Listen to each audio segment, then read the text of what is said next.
Hello, Pam Powell. How are you? I'm good. How are you, Chuck Kaplinski? I am good, good, good. I'm always good when we see good movies. And this week we're going to discuss at least two good ones and another that left us scratching our head. Well, actually, two left us scratching our head. One in a good way, one in a Right. bad way. Exactly. But yeah, I've always said, reviewing movies, I mean, it really isn't a job. I mean, it's not like we're out digging ditches or anything like that. Right.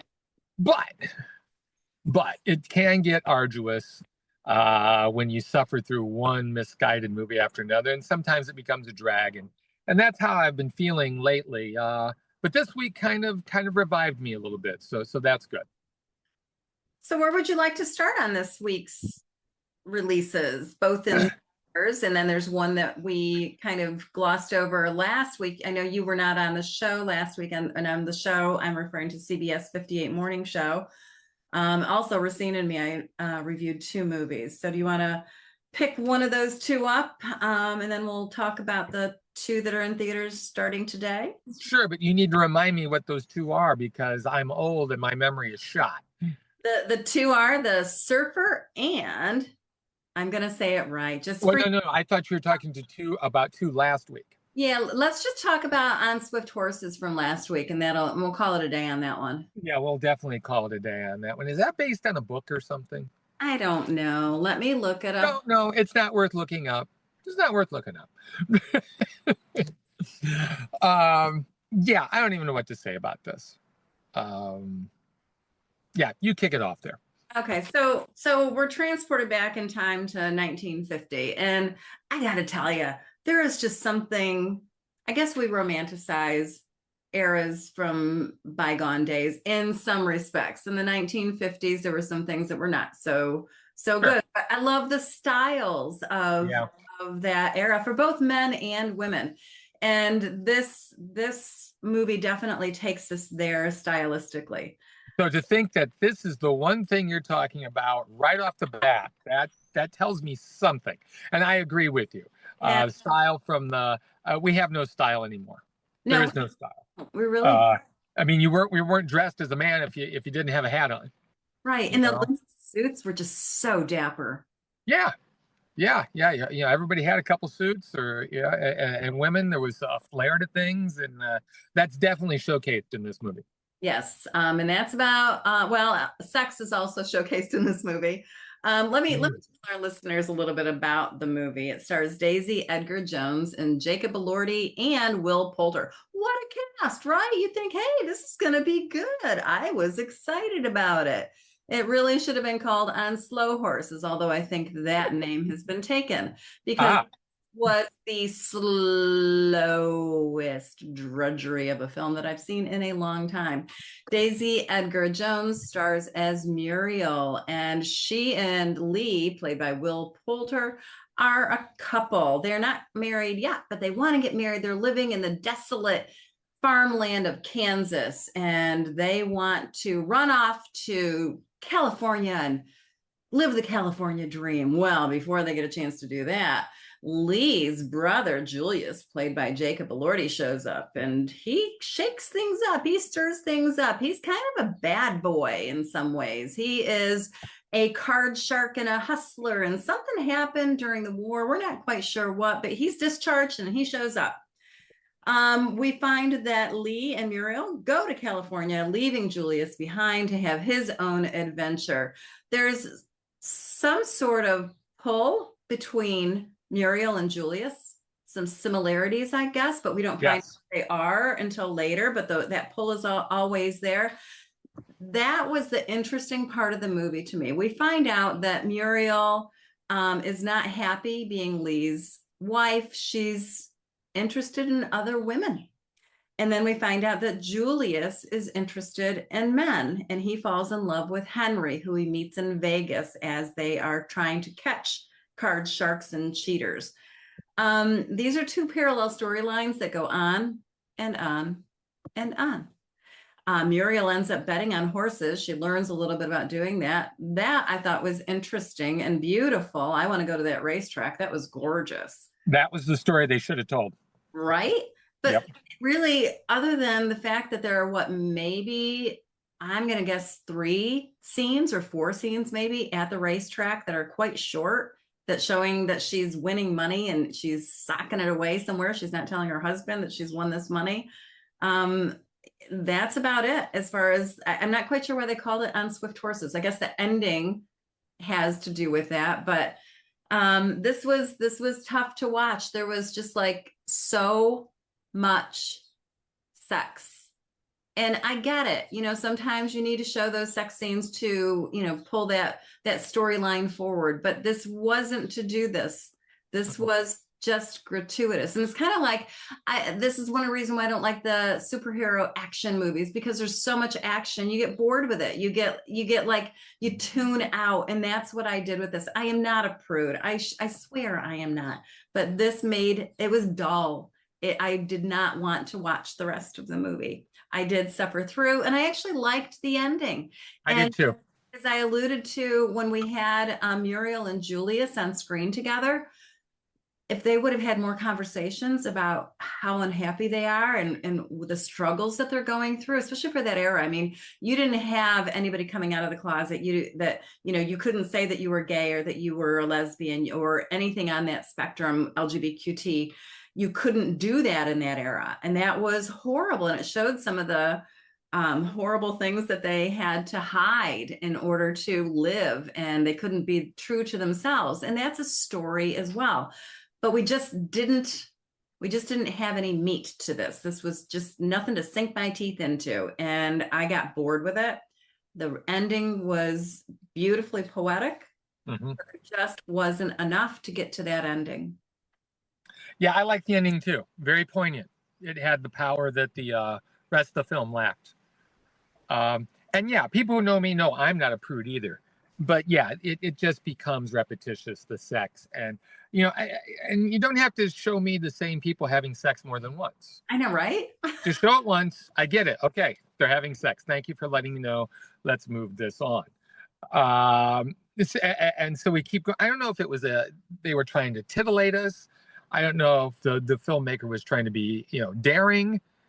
I'm not sure, but this came off, like a soft porn Cinemax thing that they used to show on that channel, you know. And it did all three of the people disservice, all the actors, because I thought the performances were fine. They were fine. But yeah, this thing just doesn't go anywhere and doesn't excite me the way they thought it would. Just, yeah, I was bored with it as well. All right, so skip that one. Let's go on to another one. Let's talk about Thunderbolts. You got it right. I did, just for you. Okay, so I've been calling this Thunderbots. I accidentally called it that initially, but then I saw how much it irritated Chuck, so I continued to say Thunderbots. And other variations. And you come up with microbots as well as one point. Yeah. Aren't you clever? You're just so clever, pal. Well, as we know, if you've listened to this at all, you know that Pam loves superhero movies. So it's inexplicable that she missed the preview of this, but I know she's going to catch up and catch this one, aren't you? I am. Yeah, you liar. You liar. This one, though, is a good jumping on point as far as Marvel is concerned, or I should say a good point to jump back on again if you have left. Because this one has the feel of the classic Marvel films, when all the pistons were firing, when you cared about the characters, where there seems to be a freshness about it. Of course, the plot, there's really nothing really too fresh here. This does still follow a formula, but the characters are so good and the acting is so good that's why you go to Thunderbolts. This is a small film. We're not saving universes. We're not tripping through time. We're not repelling alien hordes. This is a small film. I think the largest the action gets is within 4 blocks of New York City, outside of Penn Station. And that's about it. So I know you say, you're right when you say that the action becomes repetitious in these. I don't think you're going to find that with this one.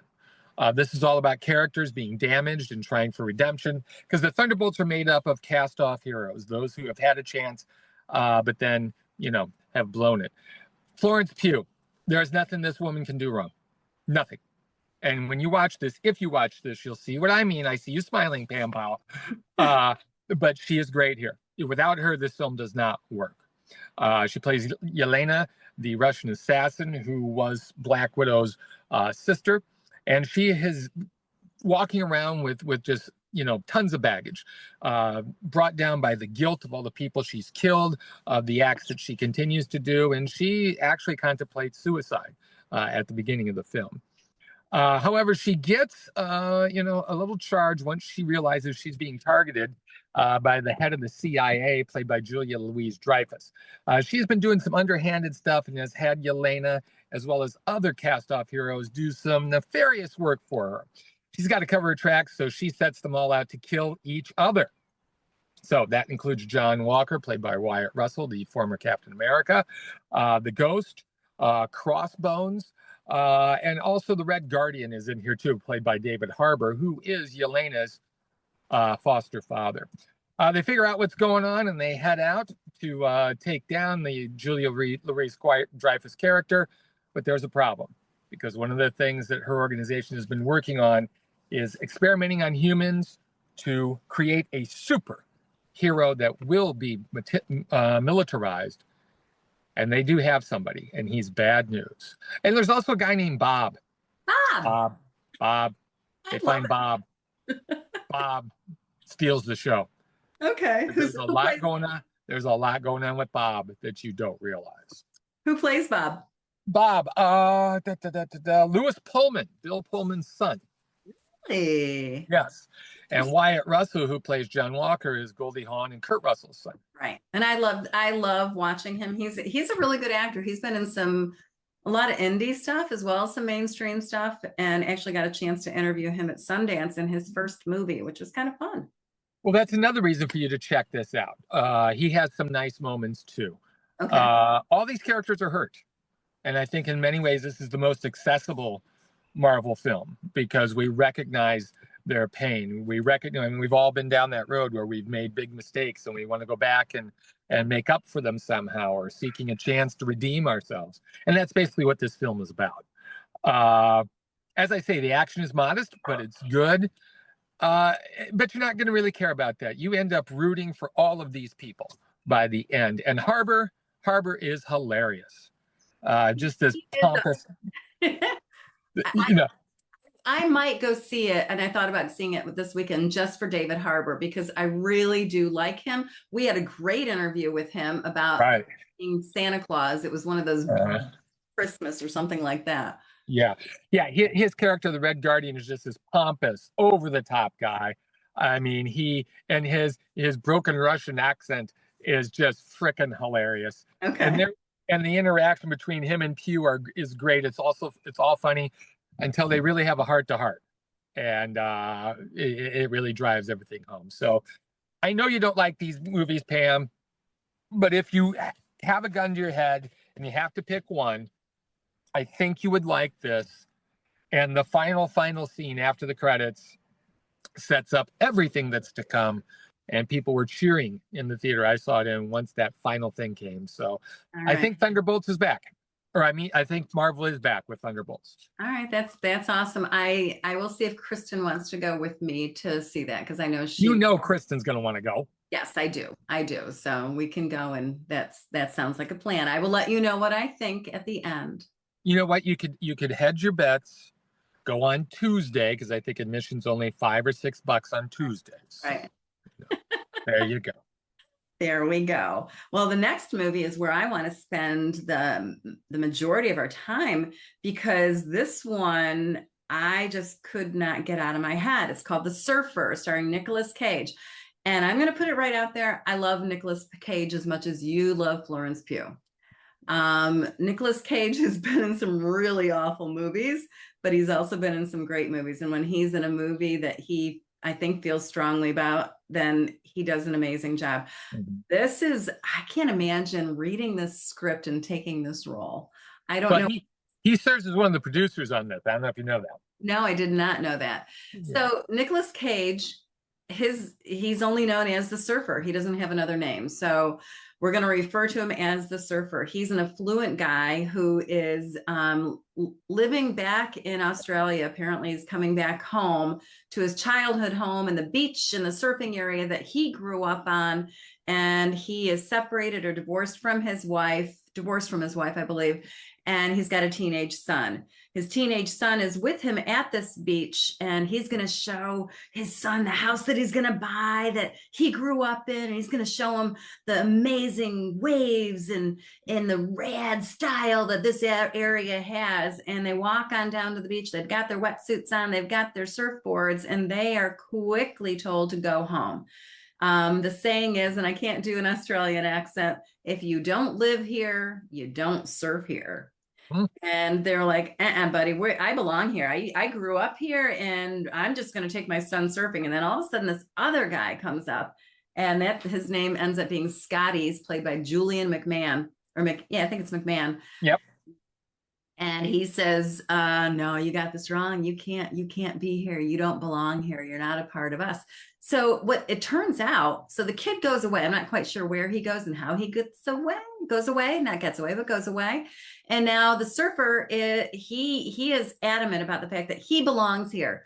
He will surf here. He is going to stay here. He's not going to let this what turns out to be a cult of men tell him that he can't be there. And he tries to give some other people warning, like, if you don't belong here, they're gonna be mean to you. Well, they really are. They keep all the outsiders out. And these locals seem to embrace the fact that these grown men act like total bullies, which is just crazy to me. The other crazy part is that Nicholas. Is it crazy to you? Huh? Is it crazy to you? It is. But it's so reflective of what we're seeing in our own society. Exactly. That's what I mean. Is it really crazy? Well, it is crazy. We shouldn't all be acting like crazies right now, should we? Well, but I think this film shows that in a very base way. Yeah. That you have to really think about to make that comparison. So Nicolas Cage, the Surfer, stays, and he is hell-bent on staying there and showing that he belongs there. And, day after day, he's there, and day after day, this group of men, this cult, basically steal from him. They play with his mind. He ends up losing so many things. He is at rock bottom. He has lost his car. He has lost his dignity. He's lost all his money. He lost his phone. He can't do anything. He's starving. He's eating things he should not eat. The whole time I'm watching, I'm like, just go home. Go home. Yeah, exactly. Just turn, go away while you're ahead. Nope. Go away while you still have your life. And you want to talk to the screen and say, what are you thinking?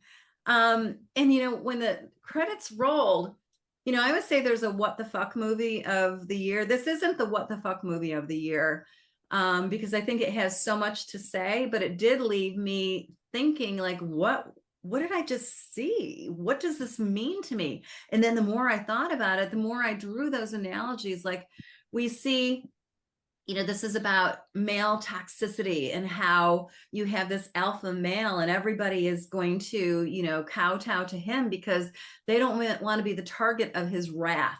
Again, sound familiar? Yeah. And we also see the greed within this group, because if you don't kowtow and fit in, then you're not going to get anything, and you're going to be on the outside of things. If you don't look like these people, you don't live like these people, then you can't be a part of them, and they're going to ban you. It is an incredible story about society, especially, I think, and I'm just going to go ahead and say it, and if you guys don't agree with me, tough shit. This is a reflection of our political society and our society now. And it is a scary look at where we are. Yeah, it is that. And it's a lot more too. Well, one of the other things, and I'm sorry, I'm just like, I really did like this movie a lot. He's also, he has to make a decision to do what's going to benefit him financially and I guess status wise, or is he going to do what's right? So it's talking about moral boundaries. What are your values? What are your mores? And it is an incredible look inside that. And then, Chuck, I didn't mean to interrupt you. Please tell us what you were saying too, because those are things that I didn't think of. And I think everyone's going to have a different takeaway from this movie. Well, yeah, yeah, this is a great movie to show to an intelligent group so that you can have, a good conversation afterwards. Because you had said on your review this morning that everyone's going to see this differently and come away with different things. And I want to hear what other people think. Yeah, I think this is a guy who's stuck. He can't get past certain things that have happened to him, and he can't move on until everything has been stripped away from him. His car that he puts so much importance to. He has a watch that belongs to his father that is taken from him. His wedding ring. I mean, all these things have got to be taken away from him before he's pushed to move past, a trauma that's occurred with him. And I think that, and something I read between the time we talked this morning and now, the fact that there's an old man on the beach living in a car, and the fact that he's handing out flyers looking for his son. That was something I forgot. And No, it's like, wait a second. no. He was looking for his dog. His dog, but also his son is missing. His Remember? dad. Is he? Yes. Okay. Well, that's what he says. Okay. But yeah, the old man, I keep going back to that because I just think he's the key to this whole thing. But I don't have the connection yet as to how it all fits together. Well, you and I, and this is a spoiler alert, so if you want to fast forward, do it now. You and I talked about the fact that we both thought the same thing. We both thought, oh my gosh, we know because of the flashbacks that the surfer's father, his life ended tragically, and Scotty and he talk about that tragedy in the movie. And then I think that's when both you and I were like, oh, this is actually, he is the old man. But Right. then the old man disappears for that time period, and then we don't think which is why I thought right, that exactly. the surfer, because I thought he took his place. Right. But that's not the case. And I'm glad you said the father's life ends tragically and didn't get more specific. Yeah, this one, you're right about Cage. I mean, this is the type of movie that walks a fine line in holding things back and not giving everything to us and being a bit confusing. You run the risk of alienating the viewer. And with a lesser actor, I probably would have said, oh, the hell with this. I got other better things to do. I'm moving on. But he keeps you hooked. He just keeps you hooked to this thing. And the fact that we're still mulling this over, that we're still talking about this, shows that the quality is there. Yeah. And again, I'm anxious to show it to other people and get other people's takes on it because, as you said, this is one that I'm still thinking about, and it's been days since I've seen it. Right. Well, I saw it 2 weeks ago, and I'm still thinking about it. I mean, and I love the perspective that you had, and I came in from a different viewpoint, and yeah, I think it's an incredible movie that anybody else. I mean, Nicolas Cage can do anything, and he shows us what he's got in this movie, because this is almost a one-man show here. Yeah. Yeah, and I want to make a separation. When Cage goes batshit crazy in some situations, it's funny. That's not the case here. No. Where we see him break down, we do see him do some Cage things, but it's much more tragic in this context. It's much more meaningful in this context as we see this guy just getting kicked away. It's never over the top, and it's all believable. We watch him unravel before our eyes, and that's minute by minute. It's minutia, but it adds up so quick. Yes. And yeah, it's pretty powerful movie. Yeah. It gets better the more I think about it. It gets better the more I think about it. You know what I won't be doing though? What? I will not be booking a flight to Australia because the size of the spiders, the scorpions, and everything else. And oh no, thank you. Oh, what about the rat? How about that rat there, Pam Pal? No, I physically dry heaved in the theater. Yeah, that one caught me off guard too, as well. Like, oh my God, I can't believe he's doing that. That was but but yeah, The Surfer. If you're looking for something different, something you're gonna mull over and really think about, yeah, I really liked it.